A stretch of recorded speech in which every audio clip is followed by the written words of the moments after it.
아름다운 삶, 아름다운 마무리, 소망 소사이어티와 함께하는 소망의 시간입니다. 혹독한 겨울을 견딜 수 있는 것이 그 추운 날이 지나면 따뜻한 봄이 틀림없이 온다는 것을 알기에 가능한 것 같습니다. 오늘 여러분의 봄날의 하루가 희망과 기쁨으로 가득 차길 바라며 3월 30일 소망의 시간, 아르모니아 싱어즈의 찬양, 내게 있는 모든 것을로 시작합니다.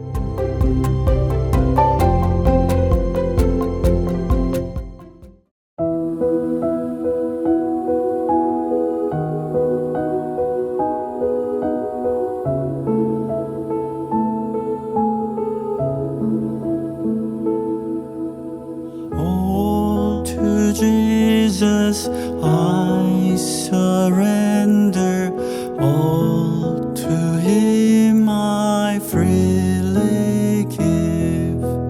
I will ever love and trust Him in His presence daily live.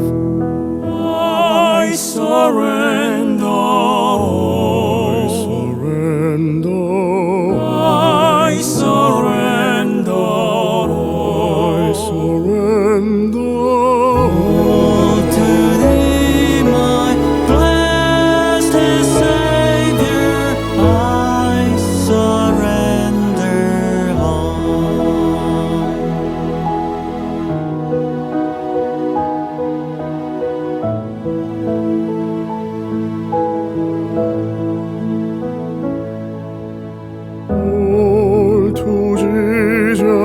I surrender, make me Savior, wholly thine. Let me feel the Holy Spirit, truly know that thou art mine. I surrender.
아름다운 삶, 아름다운 마무리, 소망 소사이어티의 소망의 시간입니다.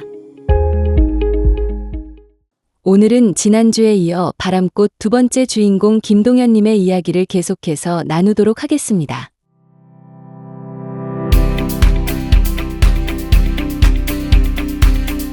(1963년) 겨울 어느 날 밤 동네 주민 한 분이 저를 찾아오셨습니다.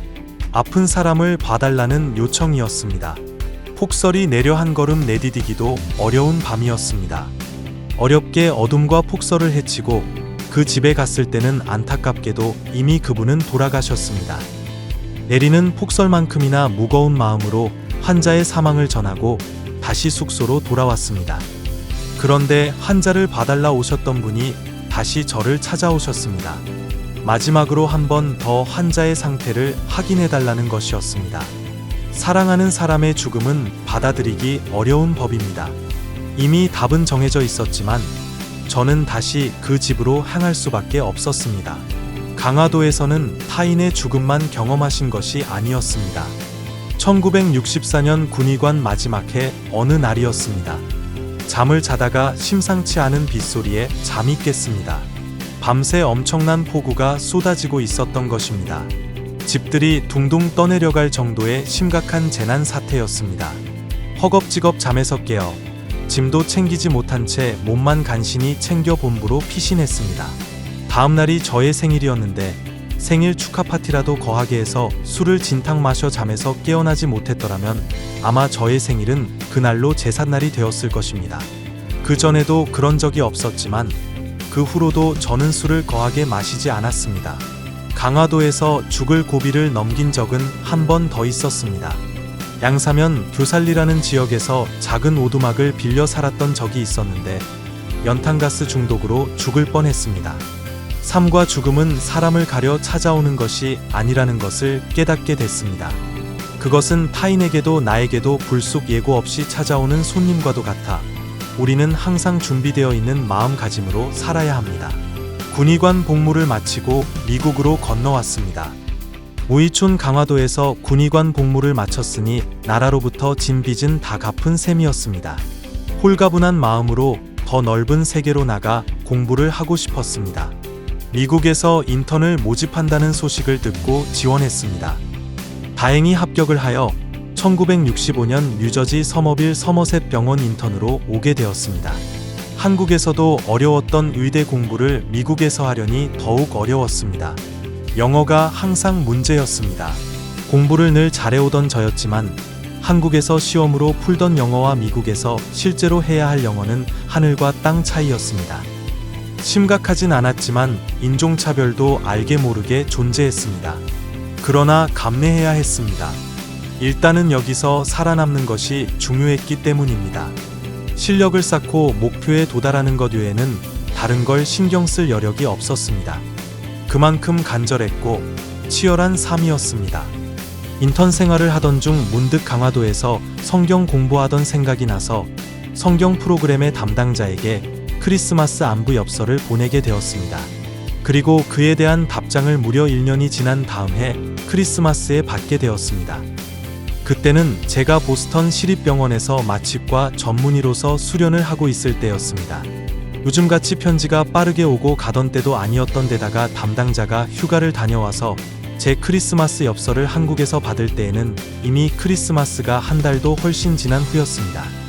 게다가 담당자는 유학 준비를 위한 공부를 하느라 바쁜 나날을 보내고 있었기에 답장 보내야겠다는 생각을 점점 잊고 있었다고 합니다.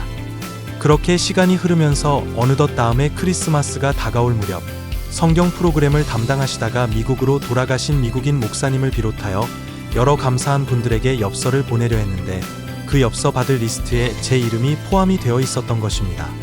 1년 후에 답엽서를 받고 그때서야 담당자 이름이 신옥남인 것을 처음 알게 되었습니다. 외로운 미국 땅에서 공부하며 지내다 받은 1년 후의 답장이 얼마나 반가웠을지 상상이 가십니까? 지금처럼 카톡으로 즉각적인 회신이 오고 가던 때가 아니었습니다. 우리가 스마트폰을 이용해서 무료로 화상통화를 하게 된 것이 13년이 채 안 된다는 사실을 상기해 본다면 무려 반세기가 넘는 59년 전인 1966년의 통신 방식은 그야말로 오랜 기다림 뒤에 찾아오는 설레임과 반가움 그 자체인 것입니다. 다만 제가 그 신옥남 씨로부터 온 엽서를 받고 아리송했던 것은 이 담당자분이 여자인가 남자인가 하는 것이었습니다. 그 아리송한 궁금증으로 인해 다시 펜을 들었고 그렇게 우리는 서로 연애 편지를 주고 받게 되었습니다. 그 담당자 신옥남 씨는 미모의 여성분이었고 현재 제 두 아들의 어머니이자 저의 소중한 아내 되는 사람입니다. 우리는 한국에서 미국으로, 미국에서 한국으로 그렇게 편지를 주고받으며 사랑을 키워나갔습니다. 아내의 편지를 읽으며 저는 그녀가 평생 저와 신앙을 함께 나누며 인생을 같이 할 사람이라는 것을 확신했습니다. 그때 당시 부모나 집안 어른들을 통한 혼사가 당연시 되던 시절이었는데 우리는 그야말로 자유연애의 로맨스를 태평양을 가로질러 펼쳤던 것입니다. 결국 저는 아내에게 프로포즈를 했고 감사하게도 아내는 미국행을 결심했습니다. 아내가 미국으로 오면 결혼을 하고 신혼여행을 떠날 계획으로 일주일 휴가를 받았습니다. 모든 것이 순조롭게 진행되고 있었습니다. 휴가를 받을 때까지는 제가 계획한 일주일의 휴가 기간의 플랜을 미국에서와는 반대로 아내가 있는 한국에서는 생각대로 척척 진행하기 어려운 상황이었습니다. 그러나 지금처럼 즉각적인 커뮤니케이션이 될 수 있는 형편이 아니었기 때문에 아내의 상황을 자세히 알 방법이 없었습니다. 결국 일주 동안의 휴가는 거의 다 지나가고 있었고 휴가 마지막 즈음하여 아내가 미국으로 오게 되었습니다. 드디어 아내가 오기로 한 날, 저는 설레는 마음으로 공항에서 그녀를 기다렸습니다. 그런데 아무리 기다려도 아내는 나타나지 않았습니다. 그때의 실망감이란, 하는 수 없이 저는 홀로 킨시에 마련한 작은 아파트로 돌아와 늘 하던 식으로 항공 엽서를 꺼내 편지를 쓰기 시작했습니다. 한국 정세가 불안한 상태라 오늘 오시지 못하신 것 같습니다. 실망감과 미안함이 뒤섞인 복잡한 마음을 편지에 담은 후 피곤한 몸과 마음을 침대에 뉘어 잠을 청하였습니다. 그런데 갑자기 전화벨이 울렸습니다. 저의 아내 신옥남이 보스턴 로건 공항에 도착했다는 소식을 친지가 전해 주었던 것입니다. 새벽 1시경 작은 폭스바겐을 몰고 다시 공항으로 향했습니다. 거기에 그녀가 있었습니다. 드디어 오셨군요. 수고했습니다. 아내를 만난 그 순간의 감격과 기쁨은 아직도 생생합니다. 오직 저를 믿고 이미 한국에서는 저와의 혼인신고를 마치고 온 아내였습니다. 그런 아내를 처음 보는 순간 저는 하나님께 조용히 감사 기도를 드릴 수밖에 없었습니다. 달리 제가 무엇을 할 수 있었겠습니까? 오 하나님, 감사합니다. 참으로 감사합니다. 처음 보는 아내의 모습은 너무도 곱고 귀여웠습니다. 후에 말하기를 힘든 여정으로 피곤하고 지친 상태였지만 공항에서 기다리는 동안 화장실에서 화장을 했다고 합니다. 외모만큼 생각도 곱고 귀여웠습니다. 불과 몇 시간 전에 혼자 외롭게 들어온 킨씨의 아파트로 이제는 둘이 되어 들어왔습니다. 아파트에 들어와 제일 먼저 한 일은 주님께 감사의 기도를 드리는 것이었습니다. 작은 아파트가 이내 큰 행복으로 가득 찼습니다. 연세대 의대, 강화도 무이촌 유료활동, 신흥균 전도사님, 성경 공부, 미국에서 보낸 엽서, 1년 뒤에 받은 답장. 살면서 일어나는 점점이 흩어져 있는 각각의 이벤트가 실제로는 서로 연결되어 지금의 저를 형성하고 있다는 사실은 실로 놀라운 일입니다. 첫째 아이는 기적처럼 찾아왔습니다. 결혼을 하고서 2년여 동안 아이가 생기질 않아서 우리 부부에게는 아이가 찾아오지 않는구나. 공부에 매진해야겠구나 생각했습니다. 요즘에야 일부러라도 2년 정도는 아이를 가지지 않고 신혼을 즐기기도 하는데 당시에는 결혼하면 바로 아이가 생기는 게 자연스럽다고 생각하던 시절이었습니다. 그렇게 아이에 대한 기대는 내려놓고 저는 유학 공부를 아내는 신학 공부에 매진하려는데 뜻하지 않게 첫째 아이가 우리를 찾아온 것입니다. 임신 사실을 알고서 아내가 매우 기뻐했는데 물론 아이를 임신한 기쁨이 가장 컸겠지만 당시 공부하기가 너무 힘들어서 이제 그만해도 된다는 안도감이 밀려왔다고 합니다. 그 얘기를 할 때면 아직도 웃음이 납니다. 아내는 첫째를 임신하면서 하기 힘들었던 공부를 잠시 쉴 수 있어 좋다 했지만 사실 아내는 당시 아이를 출산하고 고생을 많이 했습니다. 1969년 5월 19일 첫째를 오랜 진통 끝에 어렵게 제왕절개로 낳고서는 아직 몸이 완전히 회복되지도 않았을 무렵 설상가상으로 F1 비자가 만료되어 미국을 떠나야 했던 것입니다. 우리 부부는 고민했습니다. 부부만 산다면 저는 연세대로 돌아가고 아내는 하고 있던 신학 공부를 계속하면 되겠지만 아이가 있다면 다른 문제인 것입니다. 한국에서 어려운 시기를 보냈던 터라 더 나은 환경에서 아이를 키우고 싶은 마음이었습니다.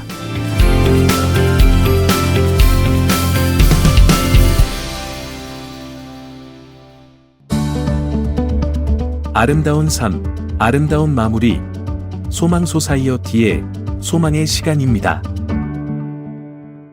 청취자분들 중에도 김동현 신옥남님 부부와 비슷한 처지에서 고민하셨던 분들도 계시지요.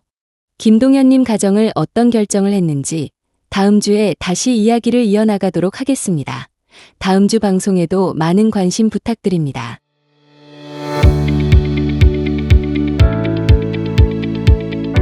우리는 종종 특정 음악을 들을 때 시간 여행을 해서 그 음악을 듣던 시절로 돌아가는 것을 경험하곤 합니다. 그 음악을 듣던 날의 나의 감정, 그날의 온도, 습도, 옆에 있던 가족, 친구들이 또렷이 기억이 나는 경험, 다 한 번쯤 있으시죠? 그렇기 때문에 음악은 듣고 부르고 단순히 즐기기만 하는 것이 아니라 그 자체로도 강력한 치료의 도구로 쓰여지고 있습니다. 음악 치료는 사람들에게 음악을 듣게 하거나 노래를 하고 악기 등을 연주하는 활동을 통해 심신의 안정과 치료적 효과를 보게 하는 것을 말합니다. 음악 치료는 그 뿌리가 굉장히 오래되었습니다. 고대부터 음악은 인간의 감정을 표현하고 심리적 안정을 찾는 도구로 사용되어 왔습니다. 하지만 음악 치료가 본격적으로 시작된 것은 제1차 세계대전과 제2차 세계대전 동안이었죠. 당시 많은 군인들이 부상을 입고 정신적인 고통을 겪고 있었는데요. 이들을 치료하기 위해 음악을 활용한 치료법이 등장했습니다. 전쟁에서 돌아온 군인들에게 음악을 통해 정서적 안정과 신체적 회복을 도와주자는 취지에서 시작된 것입니다. 이 경험이 음악 치료의 발판이 되었고 1940년대 후반에는 미국 음악치료학회 AMTA가 창립되며 음악 치료는 하나의 전문 치료 분야로 자리 잡게 되었습니다. 음악 치료를 받기 위해 꼭 악기를 연주할 수 있어야 한다거나 노래를 잘해야 하는 것은 아닙니다. 음악 치료는 환자가 단순히 헤드폰을 착용하고 의료 치료를 받는 동안 좋아하는 음악을 듣는 음악의학과는 다릅니다. 음악 치료에 참여하기 위해 음악적 배경이나 경험이 필요하지 않습니다. 음악 치료는 크게 두 가지로 나누어지는데 첫 번째는 활동적인 음악 치료입니다. 치료사와 함께 악기를 연주하거나 즉흥적으로 음악을 창작하는 방식인데요. 예를 들어 드럼을 치거나 기타를 연주하는 것만으로도 감정을 표현하고 스트레스 해소에 도움이 될 수 있습니다. 두 번째는 수동적인 음악 치료입니다. 이 방법은 주로 치료사가 음악을 들려주고 그 음악을 통해 감정을 표현하거나 안정을 찾는 방식을 말합니다. 예를 들어 편안한 클래식 음악을 듣거나 자연의 소리가 담긴 음악을 통해 감정을 다스리거나 수면을 개선하고 집중력을 높일 수 있습니다. 2023년 알츠하이머즈 리서치 앤드 세러피라는 의과학회지에 발표된 알츠하이머병 환자들을 대상으로 한 연구 리뷰에 의하면 음악 치료가 알츠하이머 환자들의 기억력과 인지기능 향상에 효과적이라고 발표되었습니다. 이러한 연구와 사례들은 음악이 단순한 오락을 넘어 치유와 회복에 강력한 도구임을 보여줍니다.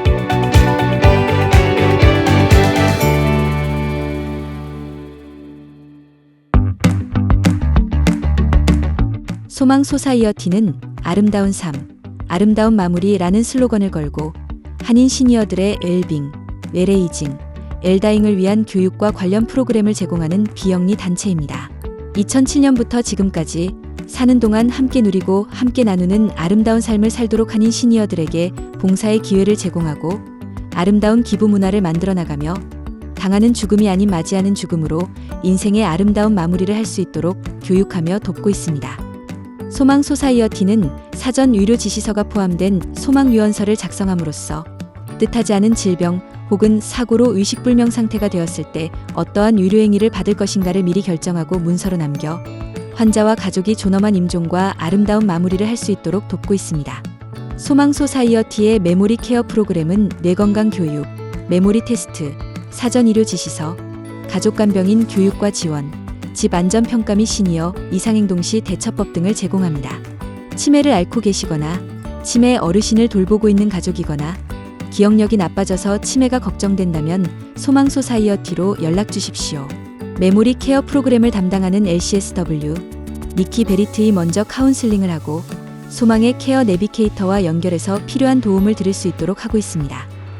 또한 초기 치매이신 분들을 위한 소셜 프로그램, 소망 케어 클래스와 한국말로 진행하는 치매 가족 간병인 지원 모임을 남가주 새누리교회와 오렌지 카운티 애나하임 한인교회에서 운영하고 있습니다.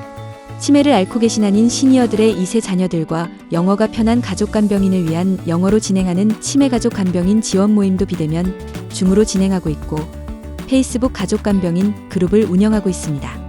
페이스북 가족 간병인 그룹에 치매와 가족 간병에 관한 질문을 남겨주시면 답을 드리고 있습니다.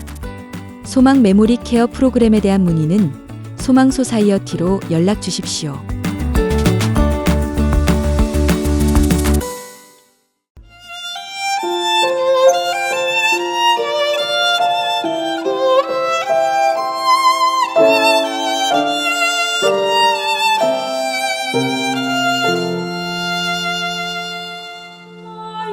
Oh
시간은 말씀을 통해 우리의 삶을 돌아보고 새로운 영적인 길을 찾는 귀한 시간이 되길 바랍니다.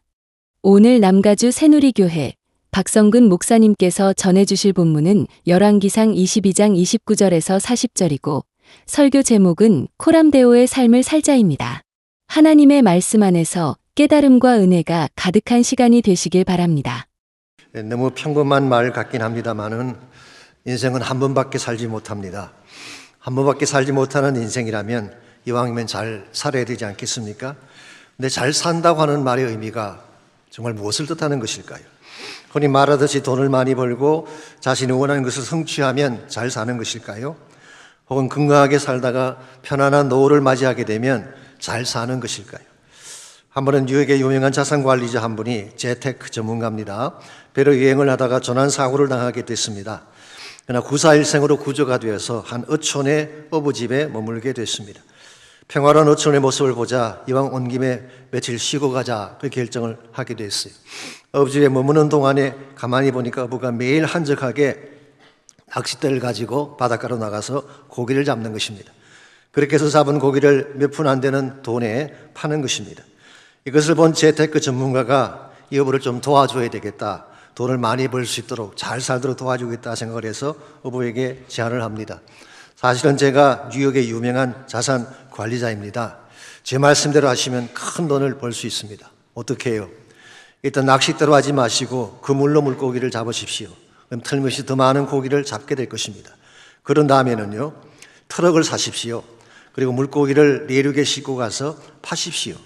그런 다음에는요, 배를 사는 것입니다. 그리고 사람들을 고용해서 더 많은 물고기를 잡는 것입니다. 그런 다음에는요, 그 이익금으로 회사를 설립하십시오.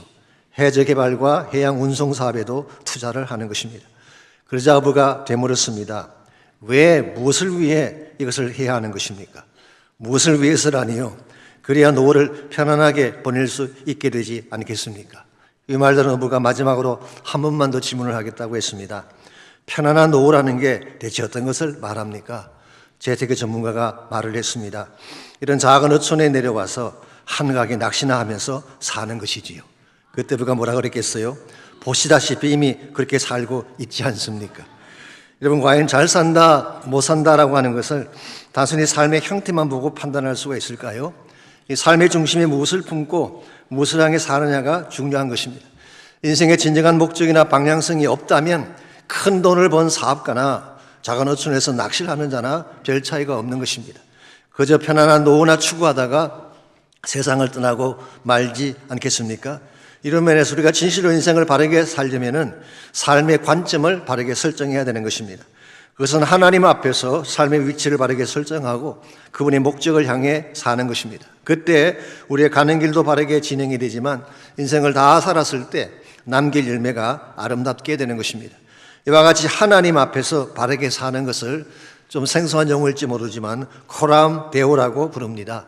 사실 이것은 라틴 말입니다. 두 개의 단어가 합쳐진 것인데요. 코람이라는 말은 앞에서 면전에서 그런 뜻이죠. 전치사입니다. 데오는 데우스, 하나님을 의미하는 것입니다. 직역을 하게 되면 하나님 앞에서 그런 뜻입니다. 흔히 여러분께서 임직식이나 안수식에 가면 코람 데오로 사역하십시오라는 권면의 말씀을 들을 때가 있을 것입니다. 인간들 눈치 보면서 가식적으로나 외식적으로 하지 말고 하나님 앞에 사는 자세로 사역하라. 그런 메시지죠. 소망의 시간은 아시안 어맨 리더십인 필란트로피 펀드와 스캔 헬스 플랜의 후원으로 제작되었습니다. 소망소사이어티가 진행하는 죽음 준비 세미나가 오는 4월 10일과 4월 13일 오렌지 카운티 제1장로교회와 사랑의 빛 선교교회에서 각각 오전 10시 30분과 11시에, 치매 세미나가 4월 17일 오전 10시 30분에 오렌지 카운티 제1장로교회에서 진행될 예정입니다.